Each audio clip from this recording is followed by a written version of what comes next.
Hello everyone, I am going to be talking about Geek Therapy.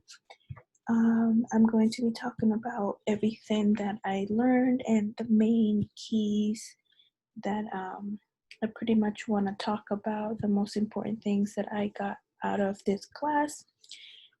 This is my work site page with all the information that I got. Everything here is cited. Basically, video games. The average gamer plays lots of games throughout the day, but the average gamer is 31 years old. More than 2/3 of game players are 18 and older, and 39% are of age 36 and older.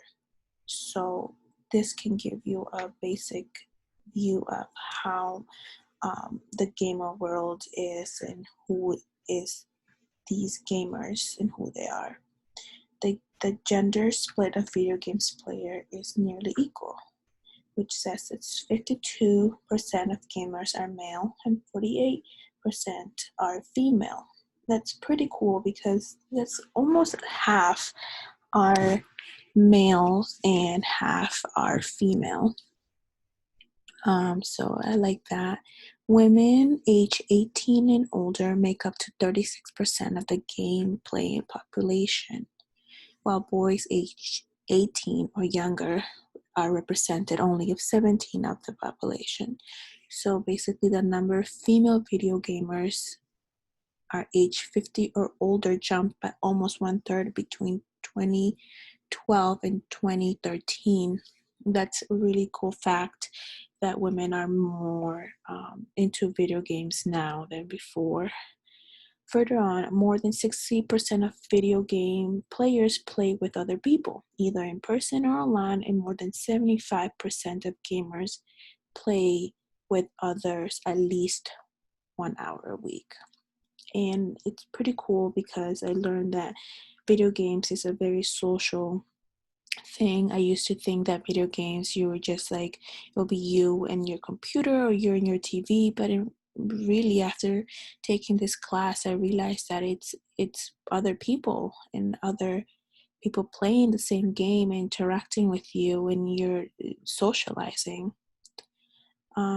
So video games play an important social tool among family and friends. 18% of gamers play with their parents, 32% play with other family members, and 14% play with a spouse or significant other. 42% of gamers play with their friends, and that's a big amount. That shows you that it's a very social thing, and that stigma of being a loner and a gamer and a geek, it's not true, it's not real.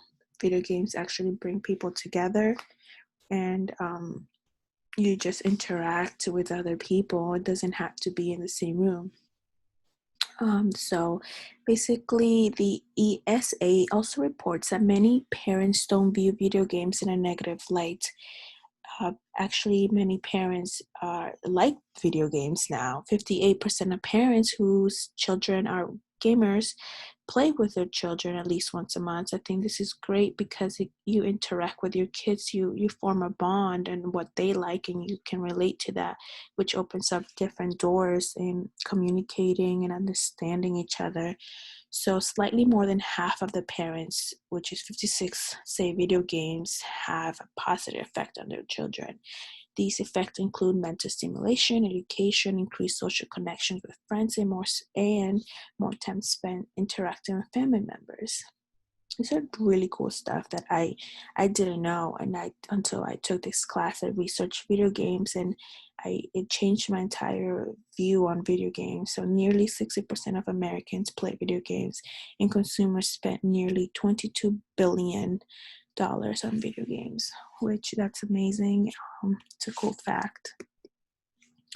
So gaming and mental health, and this is my favorite part.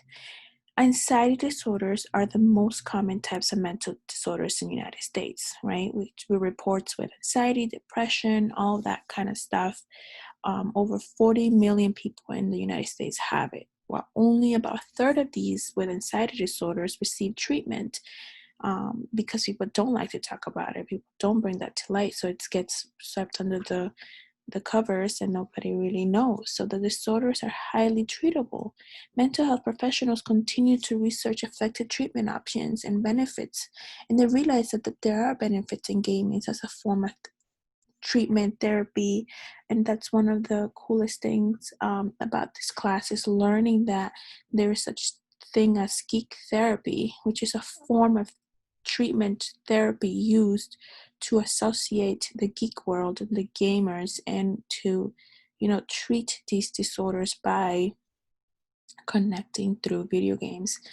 While the treatment of gaming addiction is needed, in reality, gaming is being used as increased numbers of mental health and counseling settings. Gaming has shown to promise and reduce stress and anxiety. It may lead to improved brain function. Therefore, there are numerous benefits of using gaming. So that's pretty cool. That shows how gaming can help your mental health, your anxiety, your depression, by simply playing video games. I can see that in a personal thing. I do have family members who love to play video games, and they're just the most outgoing people. And they just have a really good confidence, and I do think it has an effect on them being gamers after taking this class.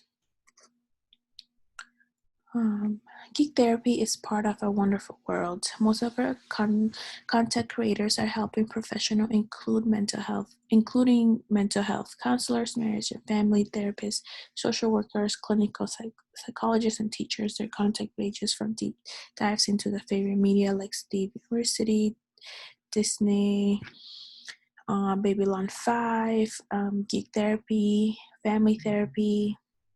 Today, the Geek Therapy Network celebrates how geek culture can be used for good by sharing the geek therapy model and similar models through podcasts, video games, blogs, community education, and convention appearances. The Geek Therapy is a really awesome world, and I wish more people knew about it. Going into this class, I really didn't expect how much Geek Therapy can help in the mental world, in the psychology world, and it really does make a big difference. Moving on, Geek Therapy, basically Geek Therapy, certified Geek therapists, but they also use the role of playing, personal identification, and fantasy play in therapeutic endeavors and various therapies within group therapy dynamics. It is a type of therapy used role-playing, fantasy, personal identities, establish connection, encourage interactions, demonstrate real-life experiences, and basically they're able to distinguish themselves from others by being able to specific logo which is licensed to them after completing required training. Ethical standards have been created for us to work with the client. So basically designating a practitioner to ensure that the community's health ethical standards for ourselves and the patients. So there's an ethical standard form that the geek therapists go through to ensure there's an ethical standard practice. So I wanted to bring that up, and how the geek therapy world works. So what is geek therapy? Geek therapy is a practice of using psychology of geek culture interests like video games, comic books, movies, TV shows, Dungeons, Dragons, anime, and more to improve oneself and the others. The utilization of video games character identification techniques and other experiences to discover and tricks motivations for playing video games, personal identity, and discovering conscious and unconscious conflicts. So basically, geek therapy uses video games and dragons and dungeons to help with anxiety, depression, all that psychological stuff that one might be feeling. It helps. It's a way to help treat certain psychological problems. Comic books. So this is also a type of geek therapy that they can use.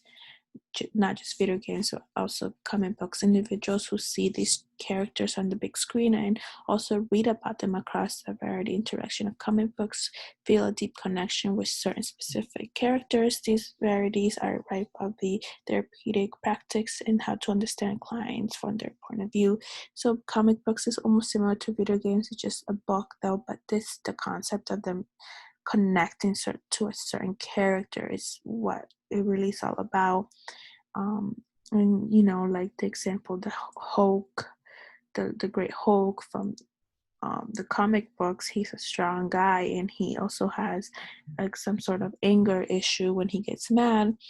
So having clients relate to him could be a connection to figuring out what's the deeper issue within the anger. So that's what comics book help with. Geek Therapy for professionals. So Geek Therapy clinicians and scholars currently use a variety of games, media artifacts, and other geek culture items in the therapeutic context and intervention. Even more important, the authors within this book are currently at the forefront of their research works and are currently considered experts the Greek therapy clinical practice. So there's so much research going on right now, which is amazing about the geek world. So there's so much research, and further there's clinical trials going on, clinical readings that develop a further complete understanding of the concept found with their practices. Gamer fact checked: 51% of the United States household own a game console, and those that do own an average of 2. The average gamer player is 31 years old. We spoke about this earlier, and I have been playing games for at least 14 years. So this is real stuff. People love video games. It's a big deal. Video games are beneficial for our social and mental well-being. 59% of Americans play video games, so that's almost half of Americans. 48% of all gamers players are women, which is amazing. That's pretty big. That's almost half, like we spoke earlier about. So yeah, this is my slideshow, and this is really what I wanted to teach class about, like the fun facts about it and all that good stuff. I really, really find it super interesting how Geek Therapy, that concept to me was completely new. I had no idea there was such thing, and I'm very happy that I learned about it. I learned how it's super beneficial for even like real life experiences and video game world. Those two actually do connect. Those two things meet. And for example, another thing I learned that with Geek Therapy is that you can be playing a video game and you can feel, like you had a bad day, and then after you are in the video game, you feel better because, you're beating monsters, or you're playing for justice, and you kill the bad guy, and you start feeling better about yourself. And then when you're done, you go out to the world with a better mindset because you just played a video game that you just won. And so I didn't see that concept until I took this class, that it is a therapeutic thing. It obviously depends on what you like to play games, what kind of video games you like to do, because also there are some video games that involve, violence. And so if you are playing violent games, then you might end up being a violent person. But the whole point of Geek Therapy is the opposite, is to heal. It's to really get to the bottom of anything that needs to be healed. So that's pretty much it. I learned a lot, and I really enjoyed this class. And here are the work cited, my 10 things here, and thank you very much.